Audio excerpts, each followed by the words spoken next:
यहाँ पर उपस्थित सभी विद्वजन व निर्णायक मंडल, मैं हरली आप सभी के समक्ष श्रीमद् भागवत गीता पर अपने विचार प्रकट करना चाहती हूँ। आशा है कि आप इसे ध्यानपूर्वक सुने। गीता के विषय में बोलने से पहले हमें श्री कृष्ण को जानना होगा। श्री कृष्ण को जानने के बाद गीता को जानना और भी अधिक सुंदर होगा।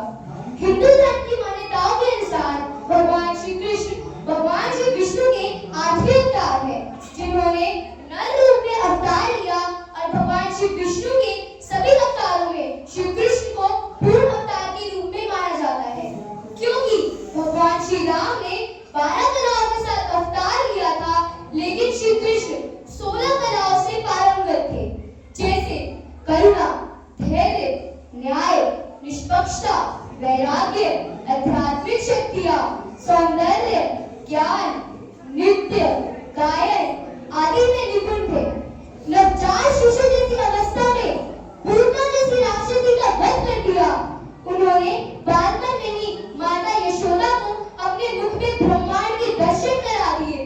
वह पहले ऐसे व्यक्ति थे जिन्होंने युद्ध भूमि में ज्ञान दिया, वो भी ऐसा ज्ञान जिस पर हजारों भाष्य लिखे गए हैं।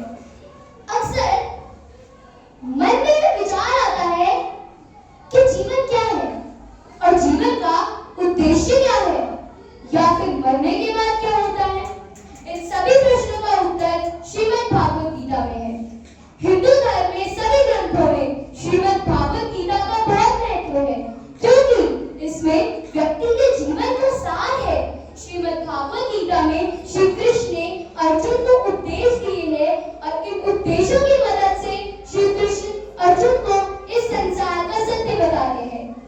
महाभारत के युद्ध के समय जब युद्ध से पहले अर्जुन ने अपने बंधु बांधवों के खिलाफ शस्त्र उठाने से इनकार कर दिया, तब श्री कृष्ण ने अर्जुन को गीता का उपदेश दिया, जिसके परिणाम स्वरूप अर्जुन युद्ध के लिए तैयार हो गया और अपने शस्त्र उठा लिए।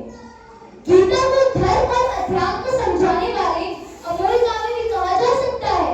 यदि सभी शास्त्रों का सार कहीं इकट्ठा मिलता हो तो वह जगह है श्रीमद् भागवत गीता। श्रीमद् भागवत गीता में 18 अध्याय हैं, जिनमें कुल मिलाकर 700 श्लोक हैं। इन 18 अध्यायों में श्री कृष्ण ने अर्जुन को कर्म योग, ज्ञान योग, भक्ति योग, ब्रह्म योग और कई प्रकार के योग का ज्ञान दिया। श्री कृष्ण को योगी पुरुष भी कहा जाता है। गीता में आत्मा, परमात्मा, धर्म, भक्ति इन सब का पूर्ण रूप से वर्णन किया गया है। गीता से हमें यह ज्ञान मिलता है कि व्यक्ति को केवल अपने कर्म पर ध्यान देना चाहिए।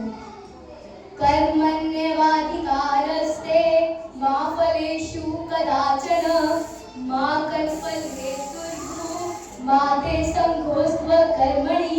श्रीमद् भागवत गीता में श्री कृष्ण अर्जुन से कहते हैं, तुम्हारा अधिकार केवल कर्म करना है, कर्मों के फल पर तुम्हारा कोई अधिकार नहीं है। अतः तुम निरंतर कर्म करो और कर्म फल की चिंता न करो गीता का सार है। क्यों तुम चिंता करते हो? किससे डरते हो? कौन तुम्हें मार सकता है?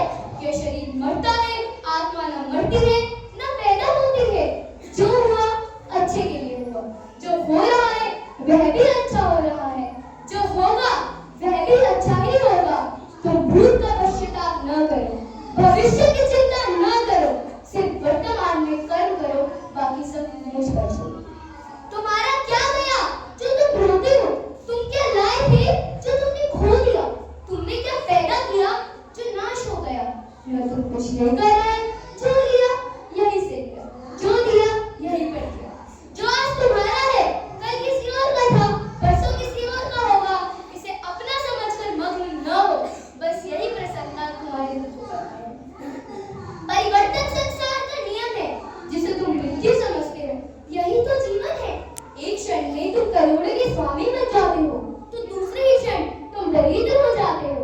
मेरा तेरा छोटा बड़ा अपना पराया मन से मिटा दो, विचार से हटा दो, तो सब तुम्हारे हैं और तुम सबके हो।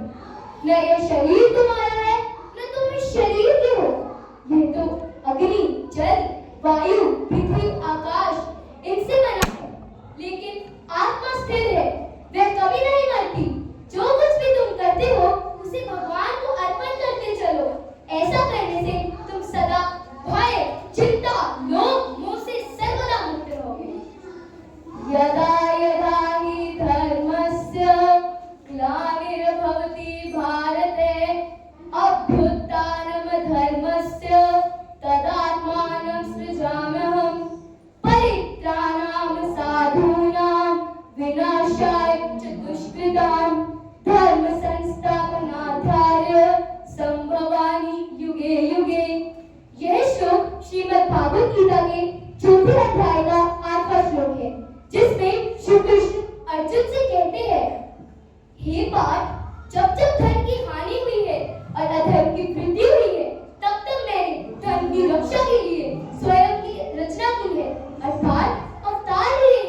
अपने जीवन में धारण करें। और इसी के साथ